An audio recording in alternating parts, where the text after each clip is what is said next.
आज हम आप सभी को क्लास 10th की मैथमेटिक्स बेस्ड ऑन एनसीईआरटी का प्रश्नावली नंबर 1.1 का तीसरा और चौथा क्वेश्चन कराने वाले हैं। प्रीवियस लेक्चर में हमने आपको पढ़ाया था, सिखाया था कि यूक्लिड विभाजन एल्गोरिथम क्या होता है, यूक्लिड विभाजन प्रमेय क्या होता है। तो पहले अगर आपने वीडियो नहीं देखा है तो जाइए पहले प्लेलिस्ट में जाकर उस वीडियो को देखिए और उसके बाद फिर से आकर इसको देखिएगा तो ताकि आपको पूरे क्वेश्चन समझ में आ सके।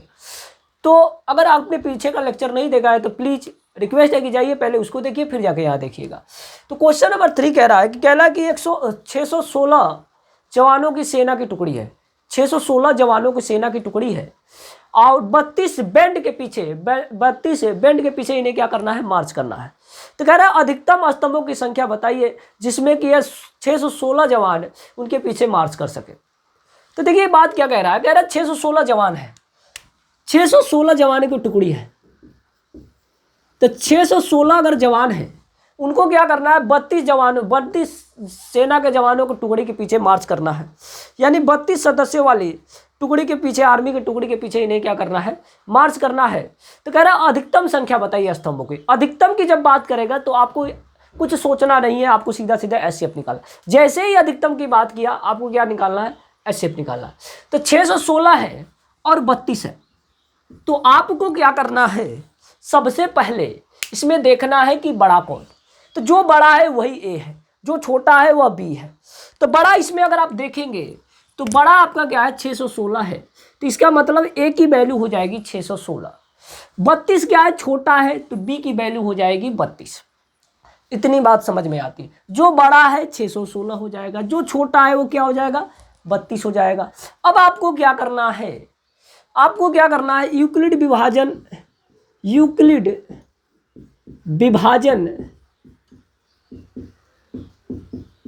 एल्गोरिथम का प्रयोग करना है। तो क्या होता है यूक्लिड विभाजन एल्गोरिथम, बताइए। अगर आपने पिछला लेक्चर देखा होगा तो आपको पता होगा। तो बताओ क्या होगा, A equal to B Q plus R होगा कि नहीं होगा। ए क्या होता है, बी से हम लोग भाग करते हैं, ए भाज्य होता है, क्यू क्या होता है, भागफल होता है, आर क्या होता है, शेषफल होता है। ये सारी बातें होती हैं। और हमने आपको और बताया आर जो होता है वह क्या होता है, 0 से बड़ा होता है या 0 के बराबर होता है, लेकिन क्या होता है, बी से छोटा होता है। ये कंडीशन था, ये इतना कंडीशन था। अब हमें क्या करना है, एचसीएफ निकालना है। तो लिखेंगे स्टेप 1 लिखेंगे। तो स्टेप 1 जो है हम क्या करने वाले हैं, 32 से भाग करेंगे 616 में, 32 से भाग करने वाले हैं 616 में। तो 32 का पहाड़ा पढ़ेंगे कि 61 आ जाए। तो 32 के पहाड़े में 61 नहीं है, तो 2 बार पढ़ेंगे तो ज़्यादा हो जाएगा, 1 बार पढ़ेंगे तो कितना होगा, 32 होगा। उसके बाद 1 में से 2 को घटाना है, घटाना तो आता ही होगा, घटा ही लोगे आप। तो इससे कैरी लेंगे, 11 होगा, 11 में से 2 घटाएंगे कितना होगा, 9 हो जाएगा।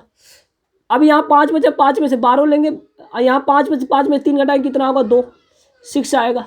अब 32 का टेबल ऐसा पढ़ना है, 32 का टेबल ऐसा पढ़ना है कि 32 से भाग करने पे या तो 32 से शेषफल छोटा आ जाए या तो पूरा भाग चला जाए। तो क्या करेंगे, 9 से करेंगे, भाग तो आता होगा, आप कर लोगे, उम्मीद करते हैं कि आपको आता होगा। 9 का पहाड़ा पढ़ेंगे, 9 दूना कितना होगा, 18, 9 3 कितना होगा, 27 से कितना हो जाएगा, 28, बचा कितना, 8। तो देखो बालक, हमने आपको बताया कि जिससे भाग करते हैं उसे बी कहते हैं, जिसमें करते हैं उसे क्या कहते हैं, ए कहते हैं। जो आता है वो क्या होता है, क्यू होता है। शेषफल क्या होता है, नीचे जो आर होता है। और शेषफल जो होता है वह हमेशा ही भाजक से छोटा होता है। अब यहाँ पे क्या करना है, ए के जगह पे लिखना है 616, ए के जगह पे लिख देंगे 616, बी के जगह पे क्या रखना है, 32 रख देंगे 32, क्यू के जगह पे क्या रखना है, 19 रखेंगे 19, आर के जगह पे क्या रखना है, 8। अब आर की वैल्यू अभी 0 नहीं आई तो एक स्टेप और आगे बढ़ेंगे। जब आर की वैल्यू 0 हो जाएगी तो स्टेप में आगे नहीं बढ़ना है। तो स्टेप 2 की बारी है, स्टेप 2 की बारी। अब क्या करेंगे, जो शेष था अब उससे भाग करना है। तो लिखेंगे 8 से अब भाग करने वाले हैं किसमें, 32 में। 8 से जो शेष बचा है अब उससे भाग होगा जिससे भाग किए थे पिछली बार, शेष से अब उसमें भाग होगा जिससे पिछली बार हमने भाग किया था।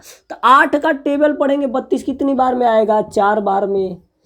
रिमाइंडर कितना हो गया, 0। जिससे भाग करा वो B होता है, जिसमें किया वो A होगा, जो आया आंसर Q होगा, रिमाइंडर क्या होगा, 0 होगा। अब यहाँ पे क्या करना है, A के जगह पे देखिए, A के जगह पे क्या रखना है, 32, A के जगह पे 32 रख लेंगे। B के जगह पे बताइए क्या रखना है, 8, B के जगह पे 8 रख देंगे। Q के जगह पे क्या रखना है बताइए, 4 रखते हैं। R के जगह पे क्या होगा, 0। चूंकि R की वैल्यू 0 आ गई इसलिए यहाँ लिख सकते हैं HCF जो होगा 616, 32 का कितना होगा, 8 होगा। यानी मैक्सिमम अधिकतम स्तंभों की संख्या, अधिकतम स्तंभों की संख्या 8 होगी। ये आपका क्या होगा, आंसर होगा। आप इसको क्या करिएगा, वीडियो को पॉज करिएगा, इसे नोट डाउन कर लीजिएगा। नेक्स्ट क्वेश्चन करते हैं इसका, क्वेश्चन नंबर 4 है। कह रहा है किसी भी धनात्मक पूर्णांक का वर्ग यानी यूक्लिड विभाजन प्रमेयिका का प्रयोग करते हुए कह रहा है कि दर्शाइए कि किसी भी धनात्मक पूर्णांक का वर्ग सदैव 3m+1 के रूप का होता है। क्या कहना चाहता है, कहता है कि यूक्लिड विभाजन प्रमेयिका का प्रयोग करके दर्शाइए कि किसी भी धनात्मक पूर्णांक का वर्ग पूर्णांक m के लिए सदैव 3m+1 के रूप का होता है। तो आपसे कहना चाहता है कि भैया देखो भाई, आप चाहे जो मानो, कह रहा है कि भैया पूर्णांक का अगर धनात्मक पूर्णांक का वर्ग करते हैं तो उसका जो आंसर आना चाहिए वो सदैव इस रूप का आना चाहिए। तो हम क्या करते हैं, लिखेंगे यूक्लिड विभाजन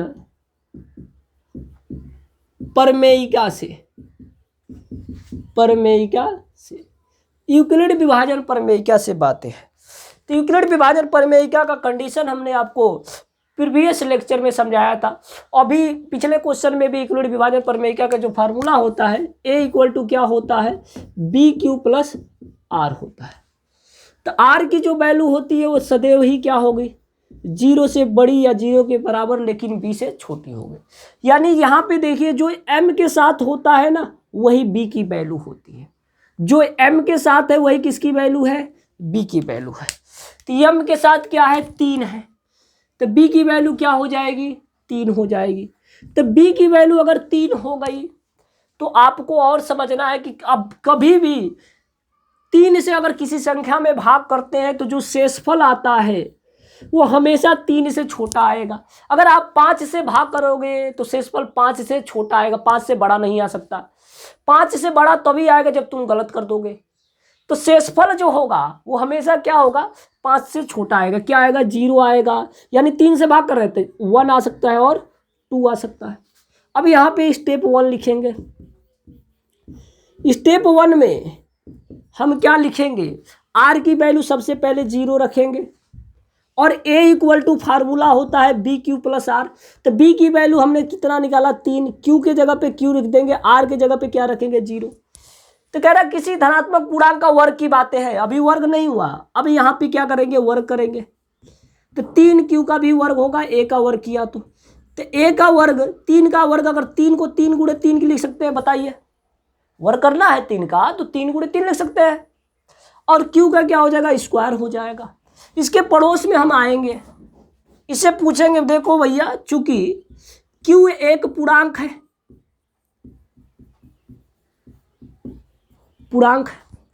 तो 3Q² भी एक पूर्णांक होगा।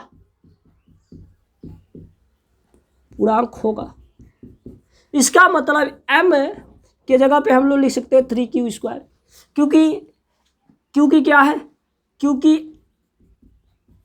M भी एक पूर्णांक है। यानी A² बराबर क्या हो जाएगा, इसके जगह पे क्या रख देंगे, M, तो 3M हो जाएगा। आप देखो जब R की वैल्यू हमने 0 लिखा है तो उसका जो आंसर आया है इस रूप का है, यानी 3M का रूप का है। अब वो वही चाह रहा है कि उसी रूप में आए।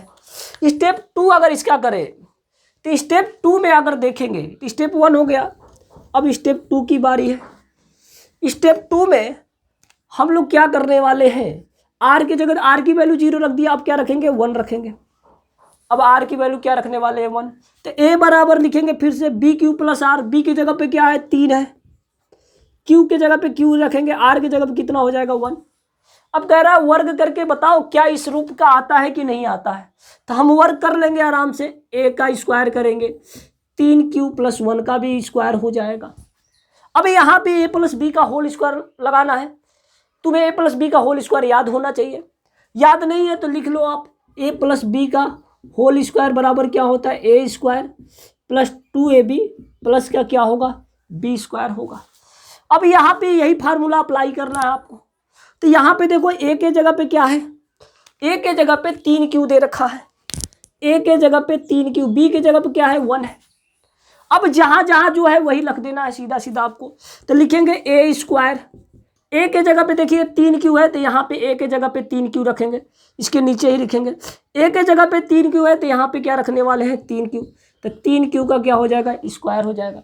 समझ में आ रही है बात, आप लोग की नज़र जो होनी चाहिए स्क्रीन पे हो तो ज़्यादा समझ में आए, आपको ध्यान इधर ही होनी चाहिए आपको। b के जगह प्लस देखिए a के जगह पे हमने 3q का स्क्वायर कर दिया प्लस 2, a के जगह पे क्या है बताइए 3q है, बताइए जल्दी मेरे साथ, a के जगह पे क्या है 3q है, b के जगह पे क्या है बताइए, b के जगह पे देखिए 2 लिखा, a के जगह पे 3q लिखा, उसके b गुणा में b के जगह पे क्या रखने वाले हैं 1 रखेंगे ना 1। समझ में आ रहा है आपको, ठीक है, आशा करता हूँ आपको समझ में आ रहा होगा। फिर देखिएगा b का स्क्वायर करना है, b की जगह पे क्या है 1 है तो 1 का स्क्वायर कर देंगे। अब आपको क्या करना है a², 3 का स्क्वायर करेंगे कितना होगा 9q² हो जाएगा, 2 का 3 में गुणा होगा कितना होगा 6q हो जाएगा, 1 का स्क्वायर क्या होता है 1 होता है। अब इन दोनों में से क्या करना है, हमें कॉमन लेना है, इन दोनों में से कॉमन लेते हैं, ऐसा कॉमन ले कि इस रूप का बना रहे, तो इसमें से 3 कॉमन लेते हैं तो क्या होगा 3q², 2q प्लस का कितना होगा 3 कॉमन का मतलब होता है कि 3 से अगर फिर से गुणा कराएंगे तो 9q² हो जाएगा, 3 से फिर से गुणा कराएंगे कितना होगा 2q हो जाएगा। अब यहाँ पे क्या करने वाले हैं, q एक पूर्णांक है, q पूर्णांक है तो 2q भी क्या हो जाएगा पूर्णांक हो जाएगा, q एक पूर्णांक है तो 3q भी पूर्णांक हो जाएगा, पूर्णांक प्लस पूर्णांक क्या होता है पूर्णांक होता है। तो यहाँ पे लिख देंगे क्योंकि q एक पूर्णांक है, q एक क्या है पूर्णांक है, तो यही लिखना है इसके बगल में,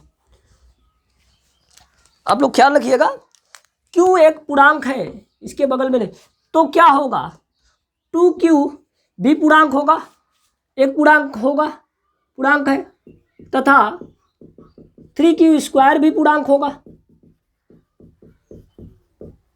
पूर्णांक होगा। इसलिए क्या कर सकते हैं हम लोग 3q² प्लस 2q भी एक क्या होगा पूर्णांक होगा। तो अब यहाँ पे क्या लिखने वाले a² = 3m + 1, यानी देखो बालक 2q पूर्णांक है 3q² भी पूर्णांक है, दोनों को जोड़ेंगे तो क्या आएगा पूर्णांक आएगा, और जब दोनों को जोड़ने के बाद पूर्णांक आएगा तो पूर्णांक को हम यम मान के चल रहे हैं, क्वेश्चन बोल रहा है कि हम क्या एक पूर्णांक है तो यह पूर्णांक है तो इसके जगह पे हम रख दिया, तो देखिए 3m + 1 किसके रूप का आया है, हमने 0 रखा तो 3m आया था, हमने 1 रखा तो कितना है 3m + 1 आया। अब हम क्या रखने वाले हैं 2 रखने वाले हैं, अब 2 रखेंगे r की वैल्यू, r की वैल्यू क्या रखने वाले हैं 2, तो देखिए r की वैल्यू 2 रखेंगे तो r की वैल्यू क्या है a के जगह पे a ही रहेगा, b के जगह पे कितना होगा 3, r की जगह पे क्या होगा 2। कह रहा है वर्क करके बताओ क्या इस रूप का आता है कि नहीं आता है, तो वर्क करते हैं फिर से, a का स्क्वायर इधर होगा 3q + 2 का स्क्वायर होल स्क्वायर, फिर से यही वाला फार्मूला अप्लाई करेंगे, तो a के जगह पे क्या रखेंगे 3q, b के जगह पे क्या रखेंगे 2, तो रखते हैं a², 3 का स्क्वायर कितना होगा 3q का स्क्वायर 9q² हो जाएगा, 2 का कितना होगा 4 प्लस, फिर से सुनिए अब आपको समझ में नहीं आएगा, देखिएगा a के जगह पे क्या रखेंगे 3, तो 3q का स्क्वायर रख लीजिए प्लस 2 है, a के जगह पे क्या है बताइए 3q लिखो, b के जगह पे क्या है 2 लिखिए 2 प्लस b की जगह क्या है 2 का स्क्वायर, a² 3 का स्क्वायर करेंगे कितना होगा 9q²। 2 का 3 में गुणा कितना होगा 6, 6 दूना कितना होगा 12, 12q आ जाएगा। 2 का स्क्वायर करेंगे कितना होगा 4। तो ये बताइए 4 होगा, 2 का स्क्वायर 4 होगा, क्या हम उसको 3 + 1 लिख सकते हैं 4 को? 2 का स्क्वायर अगर 4 होगा तो क्या हम 4 को 3 + 1 लिख सकते हैं कि नहीं लिख सकते? लिख सकते हैं ना, लिख सकते हैं। अब इसमें से बताइए, इसमें से कॉमन क्या ले सकते हैं? 3 कॉमन ले सकते हैं, हाँ बिल्कुल ले सकते हैं। 3 लेंगे कॉमन, 3q² 4q प्लस कितना होगा 1, प्लस का 1 हो जाएगा। अब यहाँ पे देखिए 1 एक पूर्णांक है, q भी पूर्णांक है, तो 4q भी क्या हो जाएगा पूर्णांक हो जाएगा। q पूर्णांक है तो q² भी पूर्णांक होगा। तो यहाँ पे लिख देंगे हम लोग, लिख देते हैं इधर, चूंकि 1 4q 3q² एक पूर्णांक है, पूर्णांक है, तो इन सभी का जोड़ भी, इन सभी का जोड़ भी, इन सभी का योग भी पूर्णांक होगा। अतः m = 3q² 4q + 1 लिख सकते हैं। अब यहाँ पे क्या करने वाले हैं, a² = 3m + 1। तो हम कह सकते हैं किसी भी धनात्मक पूर्णांक का वर्ग, किसी भी धनात्मक पूर्णांक का वर्ग सदैव 3m 3m + 1 के रूप का होता है। ये आपका आंसर है। आशा करता हूं कि आप सभी को ये लेक्चर समझ में आया होगा। अगर आपको समझ में नहीं आया तो दोबारा इस लेक्चर को देखिए और सबसे पहले आप जाइए प्रीवियस लेक्चर को देखिएगा। धन्यवाद, थैंक यू, बाय बाय।